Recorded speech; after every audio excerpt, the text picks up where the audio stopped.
Hello నమస్తే. నేను journalist Srinivas.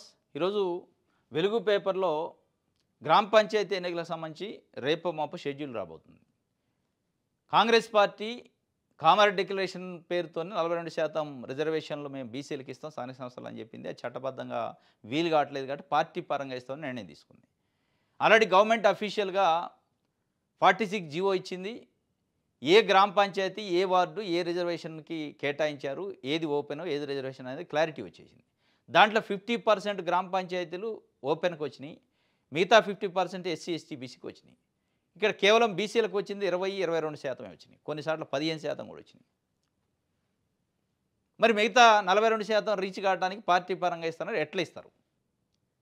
ఇవ్వాలి అంటే ఇప్పుడు జనరల్‌కి కేటాయించిన స్థానాలనే బీసీలకు కేటాయించాలి. అది పార్టీ పరంగా. ఎక్కడైతే ఏ గ్రామ పంచాయతీలో అయితే కాంగ్రెస్ పార్టీ పక్షాన అభ్యర్థిని పెట్టదలుచుకున్నా అంటే పార్టీ సింబల్స్ ఉండవు ఇందులో. వాస్తవంగా ఇది పెద్ద గమ్మత్తు అనమాట. ఇది పార్టీ బీఫామ్ ఉండదు, సింబల్ ఉండదు. ఇది ఇండిపెండెంట్‌గా కంటెస్ట్ చేయడం ఎవరైనా కానీ పార్టీ సపోర్ట్ ఇస్తుంది. కాంగ్రెస్ పార్టీ సపోర్ట్ ఇవ్వాలనుకున్న ఏ ఏ ప్రా ఏ పంచాయతీలో అయితే ఏ అభ్యర్థికి సపోర్ట్ ఇవ్వాలనుకుంటున్నారో అక్కడ బీసీకి ఇవ్వాలి. ఇంకొక 20% వరకు. అవి ఎప్పుడు ఇస్తారు, ఎలా ఇస్తారు, ఎక్కడ ఇస్తారు, ఎట్లా ఇస్తారు? దానికి ఒక ప్రాసెస్ లేదు చెప్పట్లే కాంగ్రెస్ పార్టీ. ఇగో మేము డీసీసీ అధ్యక్షుల ఆధ్వర్యంలో ఇస్తాం, లేదంటే పీసీసీ నుంచే మేము ఇస్తాం, లేదంటే మండల కమిటీలే సెలెక్ట్ చేసుకోవాలి, ఎక్కడెక్కడ బీసీలకు ఇవ్వాలి, మొత్తం 42% బీసీలకు ఇప్పుడు ఇచ్చిన దాంతో చట్టబద్ధంగా ఇచ్చిన దాంతో పాటు పార్టీ పరంగా కలిపి 42% వచ్చే విధంగా ఇస్తామని చెప్పారు వాళ్ళు. అది ఎప్పుడు ఎట్లా ఇస్తారనేది క్లారిటీ లేదు. కానీ వెలుగు పేపర్ ఇచ్చి జనరల్ స్థానాల్లో బీసీ అభ్యర్థులను పెడతాం, పార్టీ మద్దతుతో పాటు మద్దతుతో పోటీలు నిలబెట్టాలని కాంగ్రెస్ నిర్ణయం. ఎంపిక బాధ్యత ఎమ్మెల్యేలకు అప్పగింత, పంచాయతీల్లో బీసీలకు 50% కోటా దాటాలని సీఎం ఆదేశాలు, పార్టీ పరంగా అందుకు తగ్గట్టుగా ప్రణాళికలు. ఎమ్మెల్యేలకు అప్పచెప్తారట. ఇది 50% బీసీలు రావాలని చెప్పి పార్టీ ఇచ్చిందట. 42 కూడా కాదు, 50% దాటాలి. ఎస్సీ, ఎస్టీ, బీసీ ఓపెన్ కలిసాం 50%, కేవలం బీసీకి మాత్రమే 50% అని చెప్పారు. ఇది నిజంగా కాంగ్రెస్ పార్టీ కమిట్మెంట్ ఉంటే ఎమ్మెల్యేల చేతులు పెట్టిన సంతోషం. ఒక ఎమ్మెల్యే పరిధిలో ఒక 5 మండలాలు, కొన్ని దగ్గర 7 మండలాలు కూడా ఉండొచ్చు. ఆ మండల అధ్యక్షులను పిలుచుకొని మీ మండలంలో అధికారికంగా అధికారులు ఇచ్చిన దాని ప్రకారం ఏమొచ్చింది రిజర్వేషన్లో, ఎక్కడెక్కడ ఎట్లా వచ్చినాయి, జనరల్ లిస్ట్ ఏదో తెప్పించుకోవాలి వాళ్ళు. జనరల్గా అంటే అన్రిజర్వ్డ్ కేటగిరీలో ఉన్న సర్పంచ్ లిస్ట్ తెప్పించుకొని వాటికి చిట్టీలు వేసి లాటరీ తీయాలి. మళ్ళీ మండల అధ్యక్షుని పిలుచుకొని ఎక్కడైతే ఓడిపోయేది ఉందో అది బీసీలకి ఇవ్వండి, గెలిచేదేం మీరు తీసుకోండి, మనం తీసుకుందాం ఓపెన్ కేటగిరీలు అని చెప్పుకోకుండా ఇంపార్షియల్గా, పార్షియాలిటీ లేకుండా నిజంగానే కాంగ్రెస్ పార్టీ చేయదలుచుకుంటే బీసీలకి స్థానిక సంస్థల్లో రిజర్వేషన్లు 50% ఇవ్వదలుచుకుంటే ఇప్పుడు 22% వచ్చింది. 50% ఇవ్వాలంటే దాదాపు ఇంకా 28% ఇవ్వాలి. ఆ 28%కు సంబంధించి చిట్టీలు తీయండి, లాటరీలు ఎమ్మెల్యే క్యాంప్ ఆఫీసులలో పెట్టే, లేదా పార్టీ ఆఫీసులో పెట్టుకోండి. ఎమ్మెల్యే అంటే జస్ట్ 5 నుంచి 7 మండలాలు ఉంటాయి. ఒక గంట పనే అది. అన్రిజర్వ్డ్ సీట్లు ఎక్కడ ఎవరెవరికి వచ్చినాయో తెమ్మట తెస్తారు. అన్రిజర్వ్డ్ సీట్లు సంబంధించిన చిట్టి రాసేసి దాంట్లో ఆ 28% మందానికి చిట్టీలు బయటికి తీస్తే ఆ ఏ చిట్టీలు అయితే వచ్చినాయో వాటిని బీసీకి కేటాయిస్తాను మేము. అయిపోయింది పార్టీ పరమైన అనౌన్స్మెంటు. ఆ గ్రామాల్లో ఉన్న గ్రామ శాఖల పార్టీయా, మండల అధ్యక్షుడా బీసీలో అభ్యర్థిని నిలబెట్టడానికి బీసీ అభ్యర్థికి మద్దతు ఇవ్వాలి అని చెప్పి అనౌన్స్ చేయండి, అయిపోద్ది. దీనికి ఏదో లోపాయికారు నడుస్తున్నట్టు దానిపైన క్లారిటీ ఇవ్వట్ల కాంగ్రెస్ పార్టీ. కాబట్టి ఈరోజు వీళ్ళు ఇచ్చారు జనరల్ స్థానాల్లో బీసీలకి అభ్యర్థులను పెడతామని చెప్పి. అది ఎట్లా ఇస్తారు? మండల స్థాయా, నియోజకవర్గ స్థాయా, చిట్టీలు తీస్తారా, లేదంటే వీళ్ళే వీక్ ఉన్న దగ్గర పెట్టి అట చేస్తారా, లేదంటే బలం ఉన్న దగ్గర కూడా ఇస్తారా? వీటిపైన ప్రజలకి మీరు క్లియర్గా చెప్పాల్సిన అవసరం ఉంది కాంగ్రెస్ పార్టీ.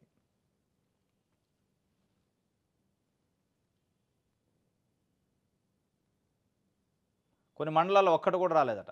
ఆ మండలాల్లో బీసీలకు ఒక్క ఊరు దక్కలేదు. జిల్లా యూనిట్గా రిజర్వేషన్లు ఖరారు చేయడం, రొటేషన్ పద్ధతి వల్ల సమస్య. మహబూబాబాద్ జిల్లాలో 6 మండలాల్లో బీసీలకు 0 అట. ఆదిలాబాదు, మంచిర్యాల జిల్లాలో 10 మండలాల్లో ఇదే సీను. ఒక్క గ్రామం దక్కపోవడాన్ని నిరసిస్తూ భీమారం, జన్నారంలో బీసీల ధర్నా. కోటపల్లిలో బీసీలకు సీట్లు కేటాయించాలని కలెక్టర్ను కలిసిన బీజేపీ లీడర్లు. ఒక్కటి కూడా కొన్ని జిల్లాల్లో, ఒక మహబూబాబాద్ జిల్లాలో 6 మండలాల్లో ఒక్క సీటు రాలేదట. మరి ఏం చేశారు, ఎటా ఏ రకంగా ఇది రిజర్వేషన్లు తీశారనేది ఇక అది ఒక పెద్ద డౌటు. ఇగో ఖమ్మం జిల్లా రఘునాథపాలెం, తిరుమలపాలెం మండలాల్లో ఒకటి రాలేదట. నల్గొండ జిల్లాలో దామరచెర్ల, నేరేడుగొమ్మ, సూర్యాపేటలో చివేమల, పాలకీడు, మంచిర్యాల జిల్లాలో భీమారం, కాసింపేట, కోటపల్లి, మందమర్రి, వెన్నెల. ఆదిలాబాద్ జిల్లాలో మావల, నేరేడిగొండ, సాత్నాల, సానాల, సిరికొండ, బజార్, హత్నూరు. భూపాలపల్లిలో ఇట్లా మహబూబాబాద్ జిల్లాలో అయితే కేసముద్రం, కొరవి, ఇనుగుర్తి, సీరోలు, డోర్నకల్లు, మరిపేడ. ఇట్లా ఒక్కొక్క జిల్లాలో అయితే ఒక 5 నుంచి 6 మండలాలు 7 మండలాల్లో కూడా ఒక్క సీట్ అంటే ఒక సీటు పంచాయతీ సర్పంచ్ కూడా బీసీలకి లేదు. నేడు క్యాబినెట్ మీటింగ్ ఉంది.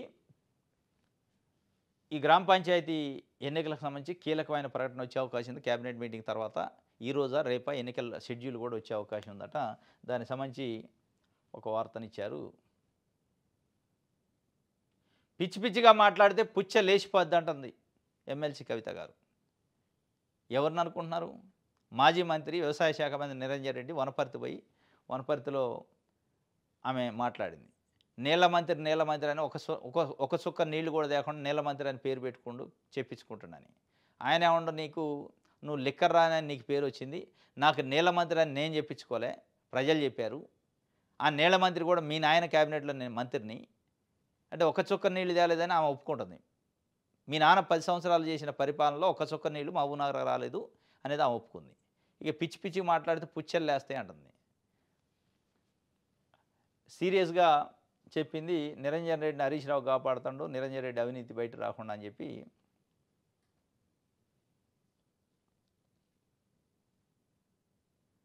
రైట్, నెక్స్ట్ దిశ చూద్దాం. నియోజకవర్గాల పునర్విభజనపై కసరత్తు, అంతర్గత ప్రక్రియ ప్రారంభించిన అధికారులు, కమిషన్ ఏర్పాటు, మార్గదర్శకాలపై వర్కౌట్. పట్టుదలతో ముందుకు వెళ్తున్న కేంద్రం. ఎస్సీ ఎస్టీలకు పెరిగిన సీట్లు, మహిళలకు 33% కేటాయింపు. కొత్త సెగ్మెంట్లతోనే 2029 ఎన్నికలు. వాస్తవంగా నియోజకవర్గాల పునర్విభజన 2026లో ఉంటుంది అనుకున్నారు. జనాభా లెక్కలు కాలే, జనాభా లెక్కలు అయిన తర్వాత ఉంటాయి అనుకున్నారు. కానీ దానికి సంబంధించిన బ్యాక్గ్రౌండ్ వర్క్ అంతా చేస్తారట. చేసి రెడీగా పెట్టుకొని రేపు 2026లో జనాభా లెక్కలు రాగానే నియోజకవర్గాలు పునర్విభజన చేస్తారట. దీనివల్ల 2 తెలుగు రాష్ట్రాల సీట్లు పెరుగుతాయి, మిగతా రాష్ట్రాలు కూడా పెరుగుతాయి. మనకి తెలంగాణలో 153 సీట్లు వస్తాయి. ఇప్పుడు 119 ఉంది, 153 వస్తే 34 సీట్లు పెరిగే అవకాశం ఉంది. ఏపీలో 225 50 సీట్లు పెరిగే అవకాశం ఉంది. ఇప్పుడు 175 ఉన్నాయి, 225 అయింది. ఇది పెరుగుతుంది. దీంట్లో ప్రధానంగా ఏంటంటే మహిళలకు 33% సీట్లు ఒకటి ప్రపోజల్ ఉంది. ఎస్సీ ఎస్టీలకి ఇప్పుడున్న సీట్లు కూడా పెరుగుతాయట. ఇది నియోజకవర్గాల పునర్వ్యవస్థీకరణకు సంబంధించి ముమ్మరంగా కసరత్తు అయితే జరుగుతుందట. దీనిపైన ఇప్పటికే రాజకీయ ఆశావాహులు, ఏ నియోజకవర్గం ఎస్సీ నుంచి జనరల్ అయింది, ఏ నియోజకవర్గం జనరల్ నుంచి ఎస్సీ అయింది, ఎక్కడ మనం పాగా వేయాలి. ఇప్పుడు ఆల్రెడీ మంత్రులుగా ఎమ్మెల్యేలుగా పనిచేస్తున్న వాళ్ళు కూడా వాళ్ళ కాన్స్టిట్యున్సీ పైన కాన్సన్ట్రేషన్ చేయట్లేదు కొన్ని దగ్గర. ఎందుకు అంటే ఇది ఉండదు, ఈ ఒక్కసారికి నెక్స్ట్ ఎస్సీ అయింది, లేదా ఈ ఒక్కసారికి నెక్స్ట్ ఓపెన్ అయింది కాబట్టి నేను కంటెస్ట్ చేయను, నెక్స్ట్ ఇంకో దగ్గర ఆల్టర్నేట్ చూసుకోవాలనే ప్రయత్నంలో పక్కా నియోజకవర్గాల పైన చూపేస్తున్నారట చాలామంది మంత్రులు కూడా, ఎమ్మెల్యేలు కూడా. ఎందుకంటే ఆ కాన్స్టిట్యున్సీ ఉండదు అనేది వాళ్ళకు ఒక అంచనా. వాళ్ళకున్న డేటా సమాచారం ప్రకారం ఇక నేను ఈ కాన్స్టిట్యున్సీలో ఉండను కాబట్టి నేను పని చేయను అని చెప్పి నమ్మి ఓట్లేసిన ప్రజలను అన్యాయం చేస్తున్నాను. ఈ నియోజకవర్గాల పునర్విభజన ఎఫెక్టివ్ చాలా కాన్స్టిట్యున్సీలో పడుతుంది. అక్కడ కార్యకర్తలు కానీ, నాయకులు కానీ, అక్కడ ప్రజలను కానీ పట్టించుకునే పరిస్థితుల్లో కొంతమంది ఎమ్మెల్యేలు, మంత్రులు లేరు. నేను షిఫ్ట్ అయిపోతా, వేరే దగ్గరకు పోతా కాబట్టి ఎక్కడికైతే పోదలుచుకుంటే అక్కడ వాళ్ళని క్యారీ చేస్తారు. అక్కడ కార్యకర్తలు, అక్కడ నాయకుల్ని టచ్లో ఉంటున్నారు, వాళ్ళతోని లైజైన్ మెయింటైన్ చేస్తాను. ఇది ఒకటి నియోజకవర్గాల పునర్విభజనకు సంబంధించి. రైట్, ఢిల్లీ నుంచి డిగ్రీ అట. యూజీసీ ఓయూ నిబంధనల ఉల్లంఘన. రాష్ట్రంలోని ప్రైవేట్ విద్యాసంస్థల అక్రమాలు, దుర్వినియోగాలు ఒక్కొక్కటిగా బయటపడుతున్నాయి. ముఖ్యంగా యూనివర్సిటీలకు అనుబంధంగా నడుస్తున్న degree, engineering, diploma, pharmacy, PG కాలేజీలు లేని కోర్సులు ఏర్పాటు చేసి విద్యార్థుల భవిష్యత్తులను ప్రమాదాలు పడేస్తున్నారు.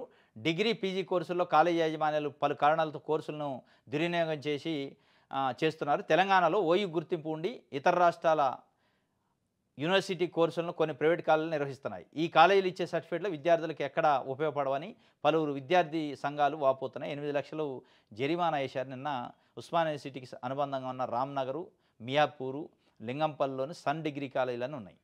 ఉస్మానియా డిగ్రీ, హోటల్ మేనేజ్మెంట్ కోర్సులు నిర్వహిస్తున్నారు. వీటితో పాటు యూజీసీ యూనివర్సిటీ నిబంధనలు ఉల్లంఘించి ఢిల్లీలోని లింగయ్య విద్యాపీఠ్ నుంచి డిగ్రీ, ఎంబీఏ కోర్సు రెగ్యులర్ కోర్సులను జవహర్లాల్ నెహ్రూ టెక్నాలజీ అండ్ నుండి డిప్లొమా కోర్సులు నిర్వహిస్తూ విద్యార్థుల నుంచి లక్షల రూపాయలు వసూలు చేస్తున్నారు.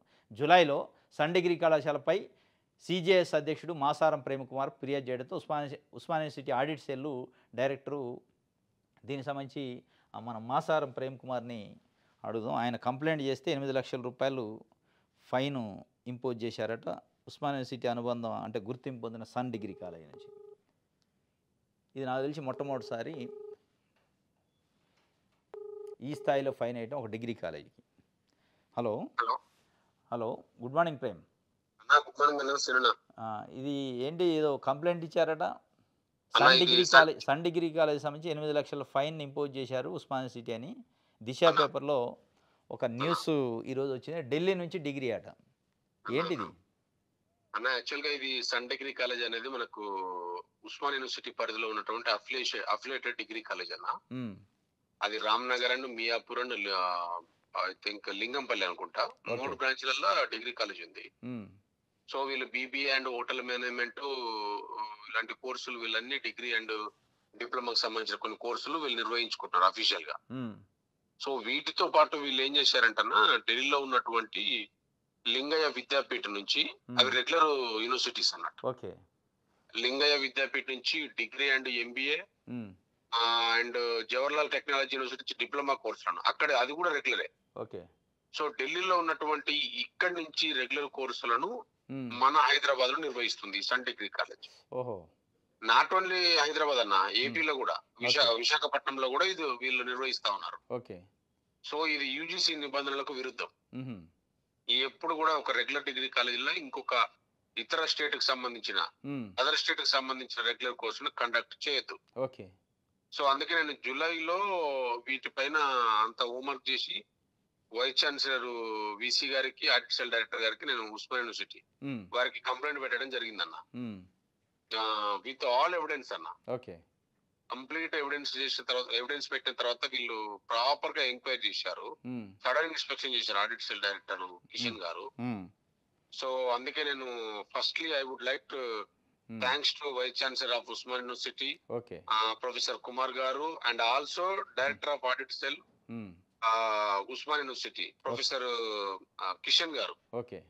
సో వీరిద్దరికి నేను థ్యాంక్స్ చెప్పాలన్న, ఎందుకంటే వెరీ ప్రాపర్ గా, వెరీ జెన్యున్ గా ఒక విజన్ తోటి యూనివర్సిటీని ఎట్లా సెటరేట్ చేయాలని చెప్పి ప్రైవేట్ మేనేజ్మెంట్ ఇంకెప్పుడు అంటే ఈ మిస్టేక్స్ రిపీట్ కాకుండా సో పద్ధతి ప్రకారంగా దీన్ని యాక్షన్ తీసుకున్నారు అన్న. ఇప్పుడు ఇటువంటి ఇంకేమైనా ఉన్నాయా కాలేజీలు? ఒక సన్నేనా అన్న? ఒకటి కాదన్న, ఇప్పుడు ఎంబీఏ ఎంసీఏ కాలేజీలకు వస్తే ఇంకా దారుణాలు చాలా ఉన్నాయి, చాలా దారుణాలు ఉన్నాయి.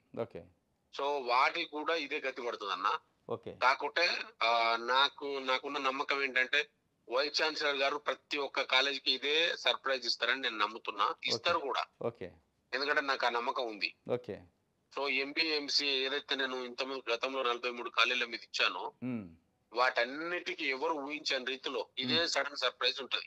8 లక్షల ఫైన్ విధించారు ఈ ఒక్క కాలేజీకి. అవునన్నా. మీరు అంటున్న ఎంబీఏ ఎంసీఏ కాలేజీలు కూడా ఇట్లాంటి లక్షలలోనే ఫైన్ ఇంపోజ్ చేస్తారని అనుకుంటున్నారా? ఎక్స్పెక్ట్ చేస్తున్నాను, 100% ఎక్స్పెక్ట్ చేస్తున్నాను. ఒక్క కాలేజీకి ఎంత లేదన్నా నీకు దగ్గర 2-3 కోట్లు వచ్చేస్తాయి. ఒక్క కాలేజీకి 5 లక్షలు 3 లక్షలు మినిమం వేసినా కూడా. సో అదంతా యూనివర్సిటీకి వెళ్తుంది కదా, అదంతా గవర్నమెంట్ కి వెళ్తుంది కదా. ఇప్పుడు అక్కడ నుంచి సర్టిఫికెట్లు తీసుకున్న వాళ్ళ పరిస్థితి అన్న, వాళ్ళకి ఇక్కడ వ్యాలిడ్ కాదు, ఇక్కడ వ్యాలిడ్ కాదు. మన టీజీపీఎస్సీ ఏదైతే పెడుతున్న ఈ మన జాబ్స్ ఎగ్జామ్స్ ఏవైతే పెడుతున్న గవర్నమెంట్ జాబ్స్ సంబంధించిన నోటిఫికేషన్ లో ఎక్కడ వాళ్ళు ఎలిజిబుల్ కాదు. అది కూడా ఒక చీటింగే కదా? చీటింగ్ అన్న, 100%. యాక్చువల్గా వీళ్ళకి 1 మంత్ వరకు మనం వెయిట్ చేస్తున్నాం అన్న. సన్ డిగ్రీ కాలేజ్ 1 మంత్ లో మళ్ళీ సెటరేట్ చేసుకొని ఇప్పటికీ ఆల్రెడీ అఫిడవిట్ కూడా సబ్మిట్ చేసుకున్నారు. మళ్ళీ దాన్ని రిపీట్ చేస్తే క్రిమినల్ కేసు పెడతామని చెప్పేసి డిసప్లికేషన్ చేస్తామని.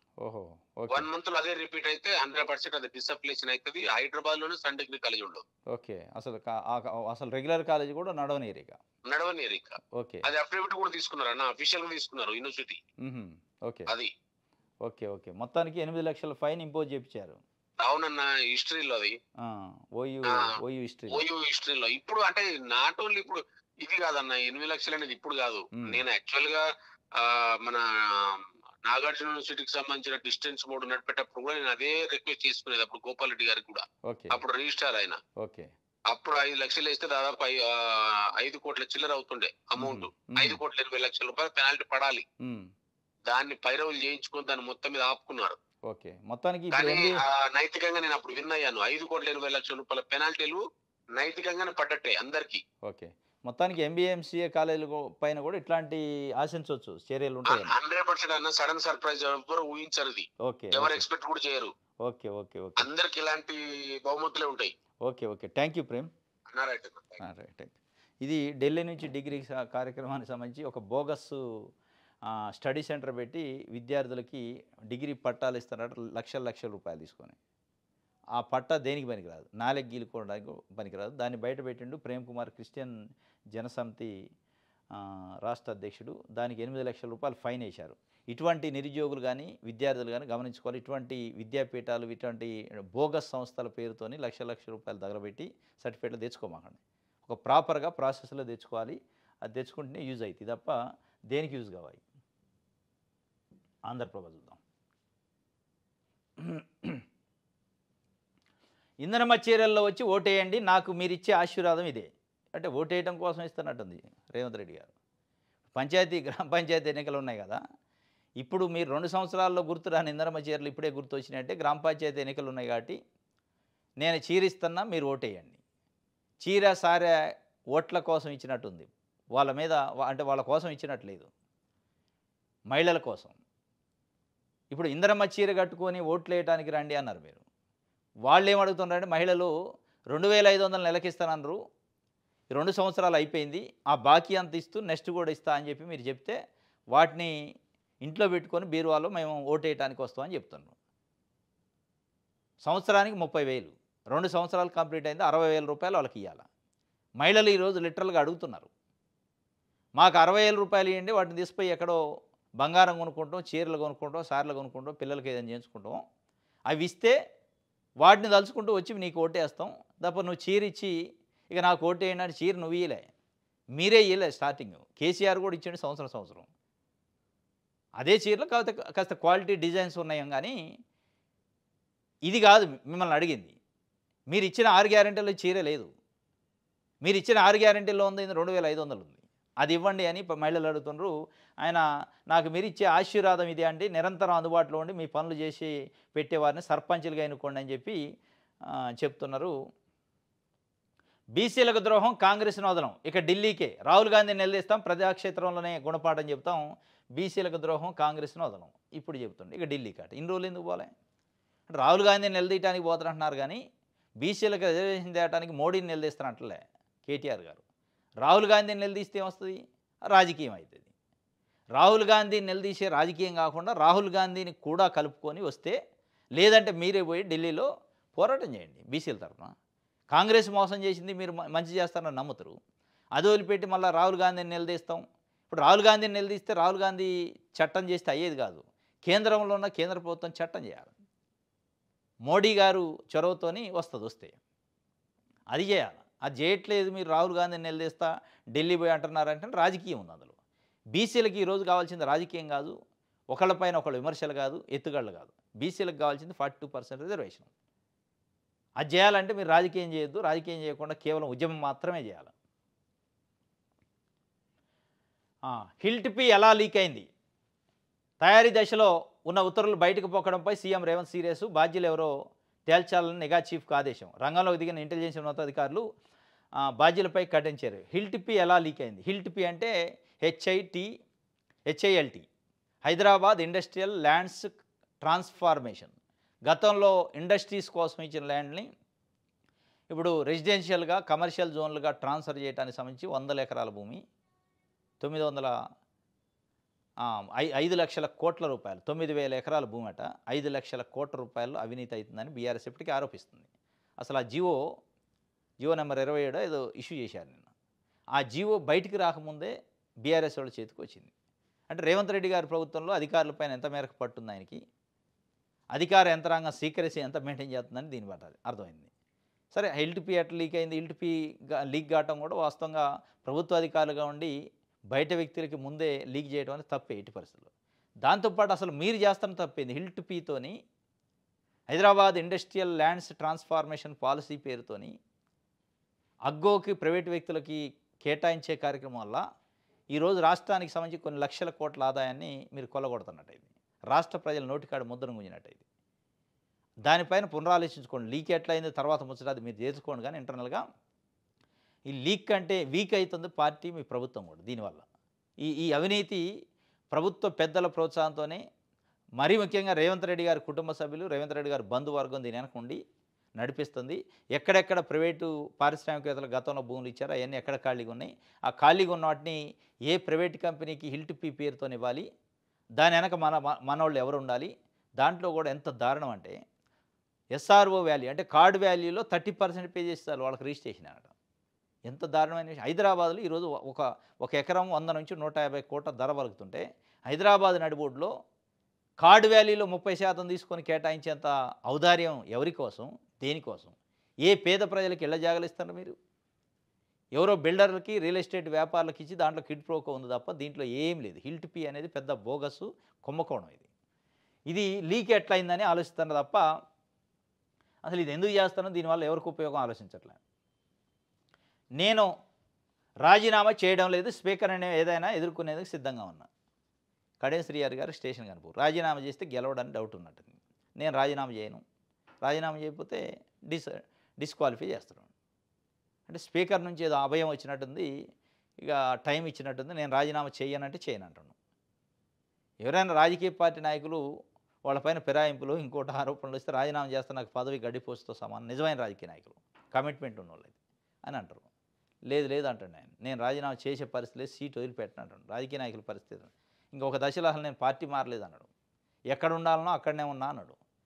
మరి ఎక్కడ ఉండాలనో అక్కడ ఉన్న ఆయన రాజీనామా చేయను, నేను రాజీనామా చేయను అని ఎందుకు అవుతుంది? మెడ మీద కత్తి పడ్డది ఇప్పుడు, ఫిరాయింపుల కత్తి. నేను చేయనంటే చేయను అంటున్నాను.